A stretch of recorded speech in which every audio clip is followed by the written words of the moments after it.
the many AI angles of the Super Bowl, and the Apple Sports app and golf. This is MacVoices. MacVoices is supported by Squarespace. Get online, build your site, promote your brand, and get paid all in one place at squarespace.com/MacVoices. Use the offer code MacVoices for 10% off your first website or domain purchase. Welcome to MacVoices. This is the talk of the Apple community, and I'm Chuck Joyner. Folks, this is MacVoices Live. It's Tuesday night. We're on YouTube at youtube.com/MacVoicesTV. You could be too. So if you're hearing this after the fact, come and join us next time. And if you're here, we're really glad to have you. This has been sort of a weird Apple week because there haven't been a lot of Apple stories, but there are a lot of other tech stories that sort of fold into our world.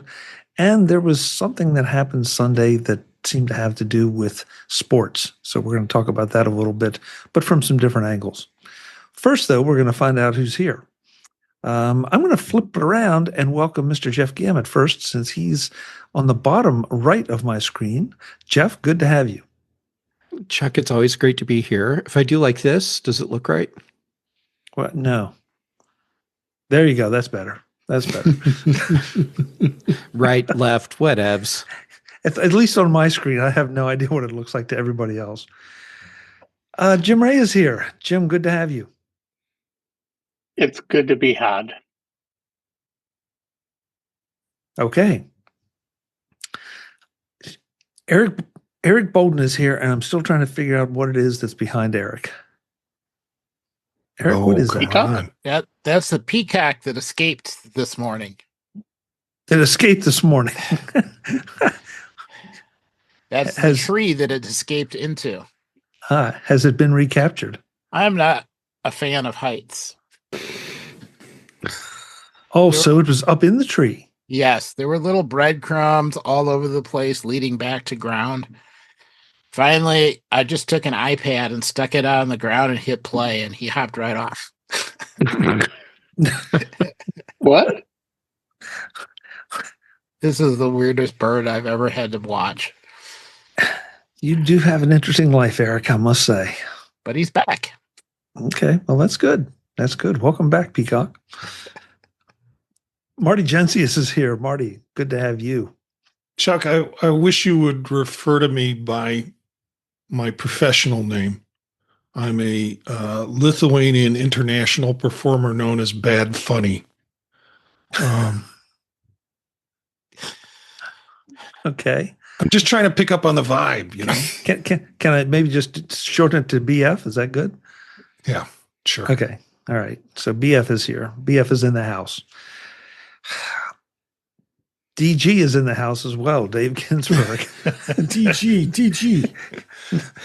You do that one more time. One more time, and I'll boot you out of here, Dave. How's it good going? to have you. Hi, Chuck. Glad to be here, and glad it's starting to warm up a little bit. That's all I got to say. But good to be here, and we'll always find something to talk about. Oh, yeah. Webb Bixby is in the chat. He says he's going to sit this one out. He's dealing with a head cold. Webb, we're sorry. That's no fun at all. Sorry, Webb. Feel better. Yeah, feel better soon. They're not fatal, but boy, are they pain. So I sympathize with you. Sneaking in under the wire, Mr. Mark Fuccio has joined us. Mark, good to see you. Gee, I wonder what your background is. I can't imagine. Yeah. We were asleep for the past couple of days. We had a little game on Sunday. You may have heard of it. Chuck, this is obvious. Mark's into cosplay. Don't start that again, Jeff. Well, actually, that's sort of where I wanted to start this time around, because it was a sort of a sports weekend for most people. I almost missed the start of the Super Bowl because the Phoenix Open went into playoffs, and so I was watching that. But one thing that really struck me on Sunday, it was the first time that I had paid attention to my Apple Watch and the Apple Sports app to track golf. And I didn't realize, I guess I just didn't read it or they didn't publish it, but it puts information up in your dynamic island And in the case of the golf, it had an abbreviation of the player's name that was leading, and a little icon of his head. And so it was interesting to watch that, move around as people changed positions and went into the lead and dropped out. But it really kind of brought home to me just how useful this app is for anybody that wants to track any of their sports. I have no idea what it puts in for other sports because I have not loaded any other sports or teams or players or anything into that app. But I know I don't need to ask Jeff. And Brian is going to be here later. We may tap him. But is anybody here using the sports app for this purpose? Yeah. Yeah, it works great. I mean, I've done it for baseball games and football, and I think Apple's just really, pardon the pun, knocked it out of the park. I mean, I think it's something that I'm so glad to see because there's always been a lot of third-party apps and I've been using them for years, but now I'm using it more and more because it's just at least nice clean interface. You can find the scores very easily, and for those of you into sports, and for you, golf is a big thing, and there are many other sports they've added, so it just continues to grow, which is really awesome. But yeah, so that's why I was anxious to see if any of you who follow some of the other sports, if they're delivering that same kind of interesting information to you there and on your lock screen as well. Yeah, I have teams selected, college teams mainly that are selected, and I have it set so it comes up on my lock screen on my phone. So right now I'm sitting here and I can see that the Wisconsin-Illinois game just started, and it is a college basketball game, so they're in the first quarter, and that score will update as long as it's on my lock screen. So I'm finding more use to it than I thought I would. It's the idea that you have to go get the information versus it delivers the information to you makes a great deal of convenience. Convenience is the thing, Marty, because I'm with you. I mean, I had the tournament on TV watching it, but I also was kind of watching to see how quickly it updated. It updated pretty darn quick. So it's not like I was like 3, 4, 5, 10 minutes behind or anything. So if you're a sports fan of any stripe, go and give it a try and let us know whatever your sport is or your team is, let us know how it reacts. I know we're past football season now, but yeah, the other thing it does for me is a game will pop up and it's like, oh, I didn't even know they were playing. Hey, let me go and see if I can find that on ESPN, on any of the sports networks. And it draws me to watch the live game, whereas I might not have been conscious that game was coming up. Yeah. Yeah. So I do want to ask Brian about it when he gets here, but so that was the first part of the weekend, or the first sports activity, at least for me, for the weekend. But then the Super Bowl. I'm conscious that game. Ooh, what was that? Okay. So I wanted to offer some observations about the Super Bowl this year and see what everybody's reaction is. There was no way unless you had an over-the-air receiver to watch the Super Bowl for free this year. Now there was one option. There was one option that you could sign up for a free Peacock for a Peacock account through Walmart of all places and see it. But I've defined that as I'm giving up my email address and I'm giving up some information to get that. Other than that, everything was locked down. Add this to, and I don't remember which award show it is that announced they're going to be on YouTube next year. And I feel like we are really witnessing the death of broadcast TV. And yeah. Yeah.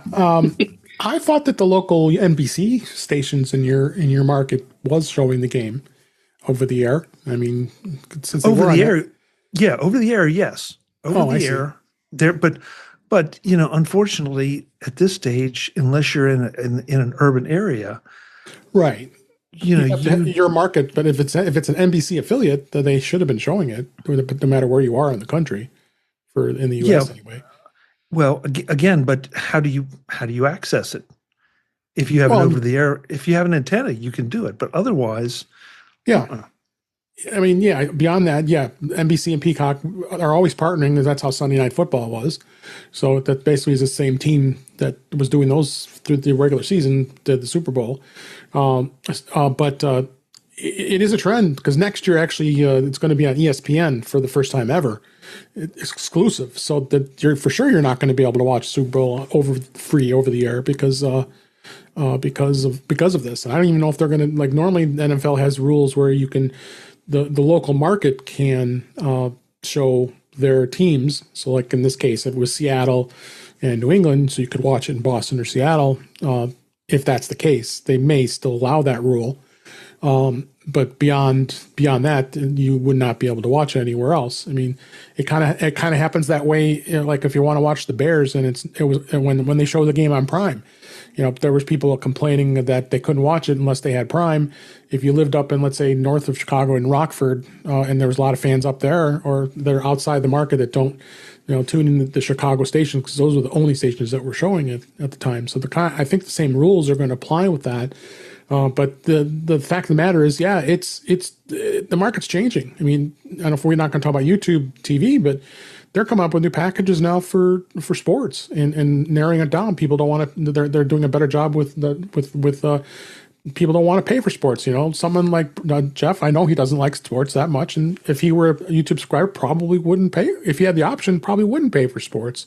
Mm-hmm. So I mean, I think that's where things are going. I was impressed to see that too. But yeah, just going back to Super Bowl, I mean, it's inevitable. I mean, the NFL has been selling off all of their networks for the last year. I mean, NFL Network is now owned by ESPN. Who knows what's going to happen to that? I did the Sunday Ticket this past year, and I really enjoyed it. I didn't think I would, but I really did. I really loved the option to be able to have access to every game on Sunday.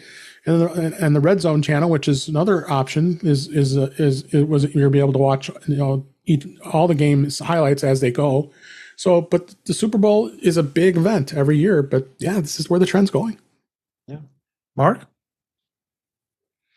Okay, yeah. So the article that you mentioned, seems to be blaming NBC, but I really think it's the NFL, which in their history, they've invented all sorts of shows and new shows and packaging of shows that they sell to all of the different media outlets and distribution. So I think the fact that maybe there have been a couple of years of free streaming, maybe the NFL guys were asleep at the wheel, unlike in the good old Pete Rozelle era where they locked up absolutely everything.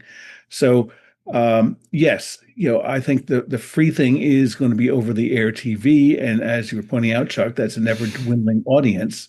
But we're going into sort of a new era or an evolving era in terms of, how the NFL is going to charge for people's ability to see their games. Jeff? When I look at this, I see something that goes beyond sports. It just happens to be, in this instance, sports is the example, where we are making that digital divide even wider. And this is another example of disenfranchising people that don't have the money to pay for all of these streaming services, or for an internet account, or whatever it is that so many of us just take for granted. And next year, the whole ESPN thing, that means that there's a lot of people that are just simply going to miss out because they can't afford to pay for another service, and or they don't understand how, or they don't have the right equipment. And the over-the-air thing, this is supposedly going to become a problem there too over time, presumably sooner as opposed to later. That whole thing with needing to have a decryption box for over-the-air signals, which I'm sorry, I can't give you more info on that right now because it's a thing that I read about a while ago, was following, and then completely forgot about till just now. But this is just another example of that problem, and not cool. Eric?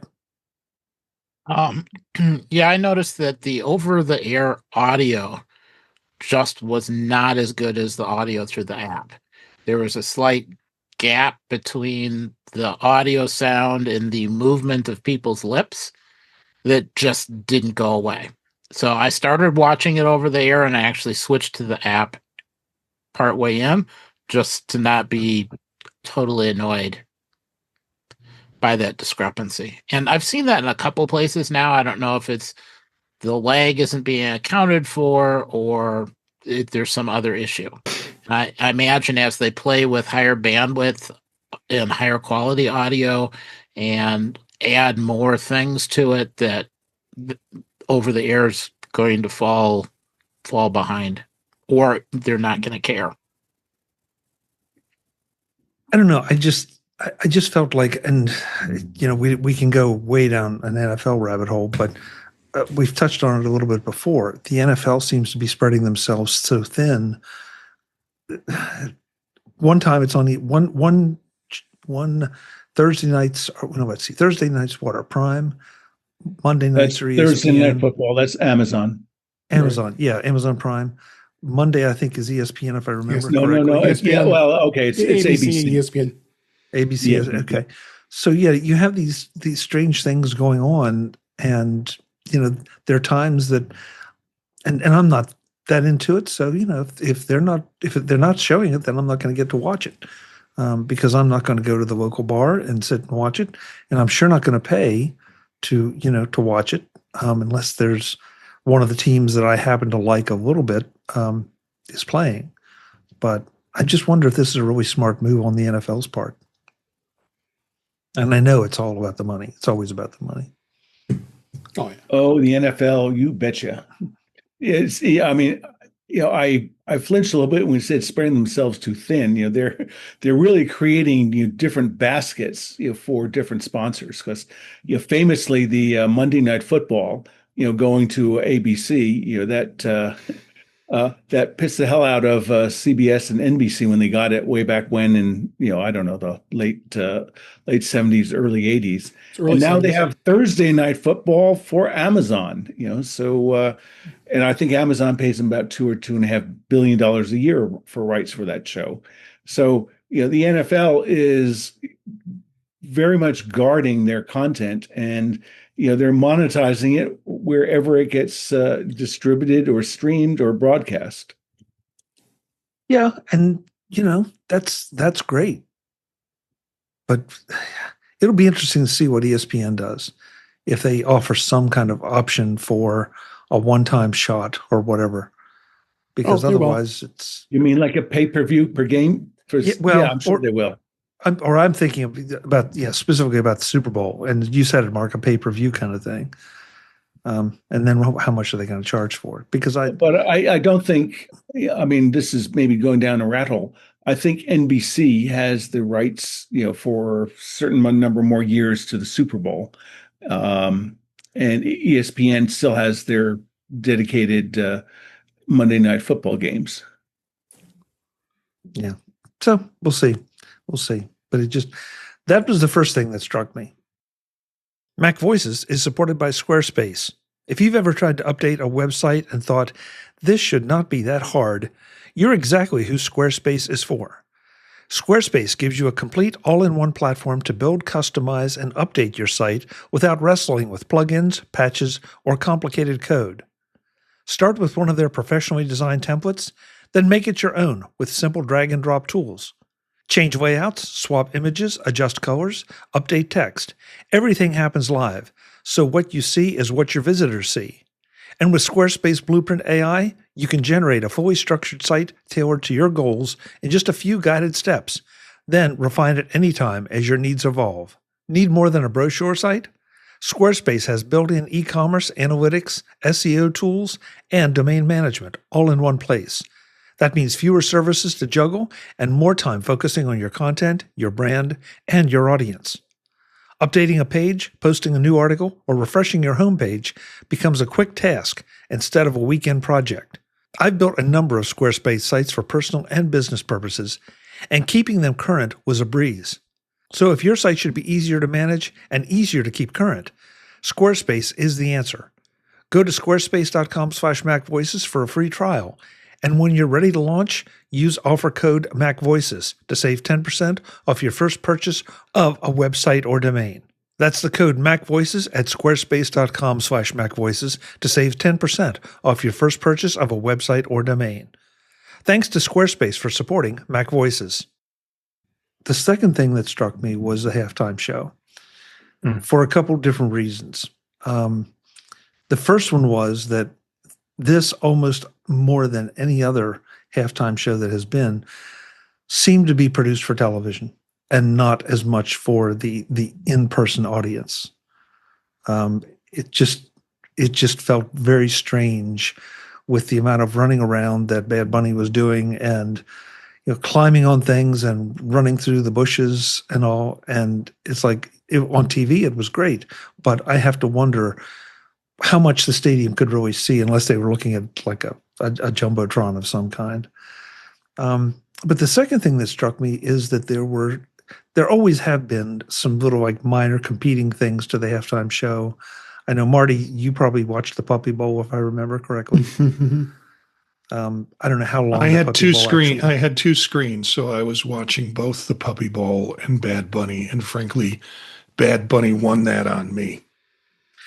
So, serious question: how long did the Puppy Bowl part of it last? I mean, was it a few seconds or was it 10 minutes? How much did I watch? No. How long did the Puppy Bowl go on? The Puppy Bowl was on for like an hour and a half, 2 hours. And it was recycled over and over through the day. It was on Animal Planet. Now, they didn't have the fun commercials that were on and there was a little bit of controversy. The Fluff beat the Rough. There were two teams, Fluff and Rough. However, Rough had a lot of problems in the sense that they got a lot of delay of games because the quarterback kept sniffing the butt of the center. And so, they got a lot of penalties for that. And there was a controversy after the game that the Fluff had been deflating the ball. So they're still working that out. It was a little bit of soft entertainment on the side, but let me just, in terms of Bad Bunny, I turned it on because I kind of wanted to support the idea that was streaming and it was important and personally was transfixed by it. And there's all sorts of reasons why I think it caught me in a way that it maybe didn't catch other watchers of it that I can talk about. But yeah. Okay, so there was one other part here, and that is that some of the more conservative media, conservative entities out there put on their own halftime show and broadcast it on YouTube in direct opposition to the Bad Bunny performance. In fact, I think it started a little bit ahead of time. And so, here again, and Jeff, this kind of goes to your digital divide thing, but a different kind of digital divide, that if you don't want to support one thing, you can go over here and support another, and we're going to program for you and, try to steal and leverage the Super Bowl to promote our event because we're just strictly in opposition.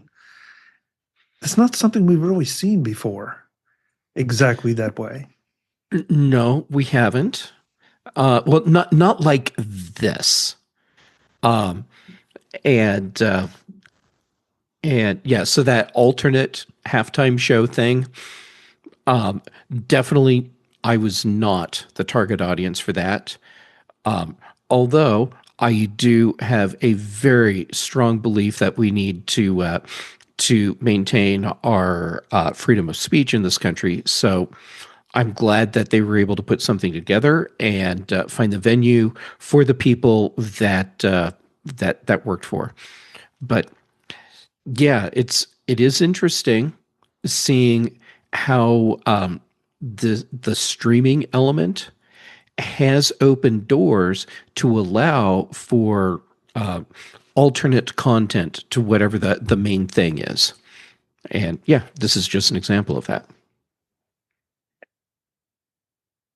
Yeah, I mean that just it really struck me that because from what I've read, the audience for that was not nearly as large as the Super Bowl, but it was still a reasonably healthy audience.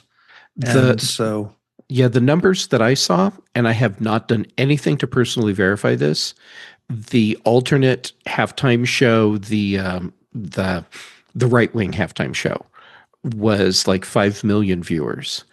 And the Super Bowl was what, 50 something million viewers? No, 125 million. The okay. so okay, but the halftime show was over 140 million. And I find that really interesting that the numbers for that were significantly higher than the numbers for the overall game viewership. Yeah, it's an observation. It's an observation. Jim. Oh, well, I was just saying in the chat, and I guess I got the wrong number. So you were saying about it being the show being optimized for TV. Well, that's the audience. 140 million people watching on video, and I don't know how many were in the stadium. Is it 50,000? Something less than 100,000. 65,000. Sure. Yeah. Okay. So, that's not even a rounding error. Of course, you're going to make it to optimize for the 140 million and not that. And plus, the people, they do have fantastic screens in stadiums now. So, I'm sure they enjoyed it. I mean, but you're right. I mean, the original idea was for something to have something in the, for the people in the stadium to watch while, there was nothing going on, right? You've got this boring break in the game, and so let's give them some entertainment. But obviously, it's gone way beyond that to, like, say, the point where the audience for that show being far in excess of the audience for the extremely boring game. There, I said it. little editorial comment there by Jim Ray. No, Jim, it's a fair point. And I guess it's just like everything else. When you look back at this, where the Super Bowl started, I mean, it has become this major cultural event as opposed to just a football game. So, Mark. Yeah. So I was going to say that the Super Bowl is basically it's packaged entertainment. That has a game somewhere, as one of its constituent elements. Yeah, halftime show is part of it. Recently, the commercials have become part of it. So it's this gigantic collection of things to entertain people. And I was going to make points that Jim did, but he got ahead of me in the queue, which is, by my calculations, almost like 1,900 more people saw it, through TV or streaming service than were physically present in the studio. Sorry, in the stadium. So that's what they're doing. I think some of the other things and I'm speculating here now, that it may be part of the reason they selected Bad Bunny was to help them expand, their fan and their viewer base, to other Latinas in the United States, as well as south of the border. I would note that although he's not here, on this panel, Webb Bibsky's team, the KC Chiefs, they played a game in Brazil, which a lot of the NFL playing foreign games is an attempt to try to expand their fan base. Although Brazil speaks Portuguese, not Spanish, but who cares about details? So I think I thought it was very good overall, and I don't know if it was Chuck or Jeff who made the comment that the halftime show was produced for the viewers instead of the people in the stadium. And I definitely agree with it. This time, unlike maybe years past, where I think both stadium goers and viewers would get enjoyment. This one there's so many moving pieces that I agree with whoever made the comment that was designed for the broadcast audience. Yeah. So the third leg of this Super Bowl discussion were the ads. Yeah. But not for the reason that we usually talk about how clever the ads are, how cute the ads are. This time it was all about the AI. I mean, we had a Copilot ad. We had who was it? Claude. We had Microsoft. Claude picking on Microsoft, or Claude picking on OpenAI. We had AI.com. AI.com. We had deep fakes going on. Right. We had some dude for some sort of AI enabled business app that I don't think any of us had ever heard of, and I certainly don't remember, other than he's coming back to do this ad a second time. Yeah, I mean, we had the de-aging thing going on. We had a clip from Jurassic Park that clearly was modified by AI, and well modified. I mean, it almost if you didn't know the narrative, you probably would have thought, yeah, okay, it was just they just restaged it. But I think if anybody was paying attention, it really brought home kind of where we are in this world. And was it just me, or did anybody else was anybody else picking up on it and noticing? I think you forgot, Meta, they were showing that they had, I think, 3, commercials about their various eyewear, and again, it was subtle, because it's, they're hoping it's all AI enabled, but, I think they were the big spender, out of all the other things. Although I must say, I really like the Google ad where they showed, composing a photo, so, I think probably Google had the most, ad that would actually reach out and, resonate and touch your heart. A lot of these other things were all just, brain and mind oriented and easily forgettable. Who the cares about, make your spreadsheet, work it out, and you see it, go down. I mean, people, consumers don't care about that. Brian Flanigan-Arthurs has joined us. Brian, good to see you. Hey, good to see everybody. Sorry for being late. That's okay. I think you may be on a different mic too. You may want to check that. So, Marty, I'll get back to Brian in a minute. I kind of reacted to the times that I was looking at commercials. AI. I mean, typically Super Bowls, you've got 2 types of Doritos and a couple of different chips. This was like all AI. So many commercials that it got me a little worried that it was more like, are we, is this market getting so full that that the bubble's going to break?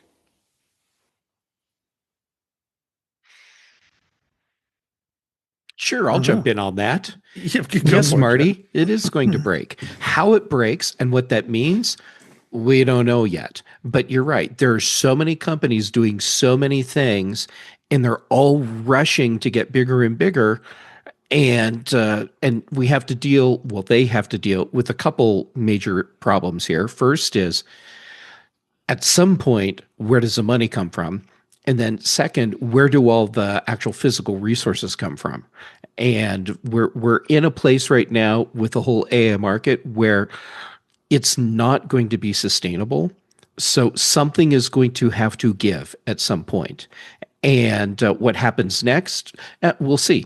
Maybe there's going to be consolidation, or maybe we're going to see a big scaling back in how people perceive the way they need to use these tools, and it will become more focused, or I don't know. But yeah, it's a bubble, and it'll be really interesting to see what happens when that bubble finally pops. Jeff, I agree with you on every point, but if there was ever an advertisement for just how AI can be used and how effectively it can be used, this was it. Because in the past there have been things like, oh yeah, well they put John Wayne beside, I don't know, somebody more current, and made it look good, or made it look pretty good. This was, they made some of those actors look perfect. And that's really interesting and cool, and has the potential to be abused in horrible ways. So no wonder this was a big thing during the actor strike. But I'm now taking us off topic, so I'll stop. No, you frankly, you went right where I was going to go, Jeff. Because the actors were talking about being afraid of this. Well, it's here, and now if I'm advertising a product and I'm going to spend this kind of money on the Super Bowl ad, am I going to spend the money to hire an actor, use their likeness, and have them de-aged or saying something that I want them to say?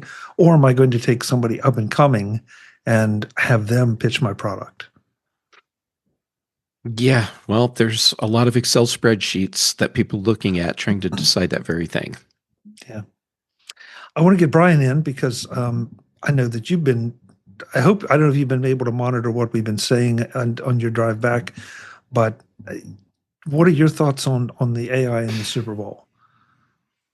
Yeah, as I was listening to the conversation, it seems that, while it's getting better and, it's maybe more realistic, you could definitely tell a difference. I mean, just the gut reaction of how the creative aspect just isn't quite there. And it definitely feels different for sure. When it was just mentioned a few minutes ago about how realistic though it can get, I had to find the source, but there was, that I guess it was maybe from about 3 years ago when they had Will Smith eating a bowl of was it spaghetti or something, and it was just like a mess, like 2 or 3 years ago, and then they showed one from, I think it was 2 years ago, and then last year, and then one just recent, and it is quite amazing how much it's getting pretty darn good.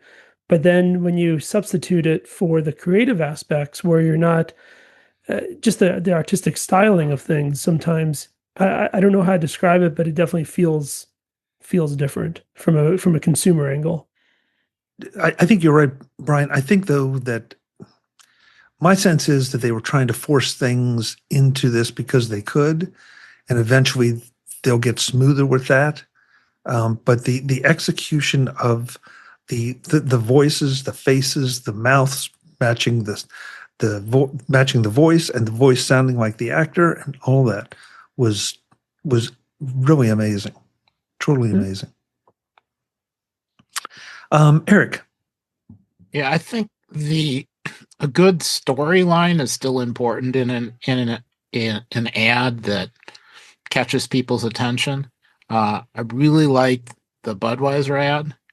That obviously wasn't completely just filmed, but it wasn't obviously just AI either.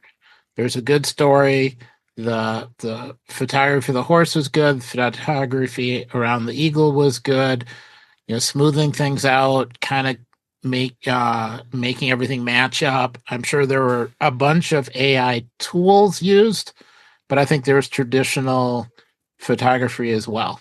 And that kind of is my hope for AI, that it doesn't completely replace everything, but is used as a tool to give you shots that would be virtually impossible to get without it. It just is interesting. And if you haven't seen the ads, go back, find them on YouTube and take a look, because they are worth it. And I don't even think you heard what we've talked about here. I don't even think it's necessary for us to try to point out, well, this one was AI and that one wasn't AI. You won't have any, well, you will know because of the content of the ad, not because of the quality of the ad. Because I think it was around Christmas time that Jeff was pointing out the Coca-Cola ads and how screwed up the wheels were on the trucks. Horrible. Yeah, well, there was none of that this time. Oh, did you see the Pepsi having the polar bears drinking as a takeoff against Coke? Yeah, I forgot about that one, Mark. Yeah. So Visit MacVoices.com for show notes and to connect with Chuck on social media. Get involved in our Facebook group or like our Facebook page, and get more out of your Apple tech with MacVoices Magazine, free on Flipboard and on the web.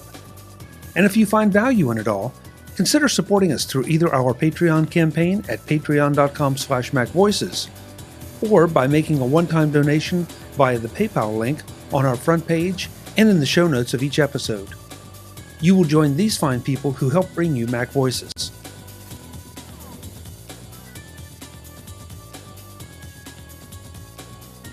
Advertising handled by Backbeat Media at backbeatmedia.com. Bandwidth provided by CashFly at cashfly.com.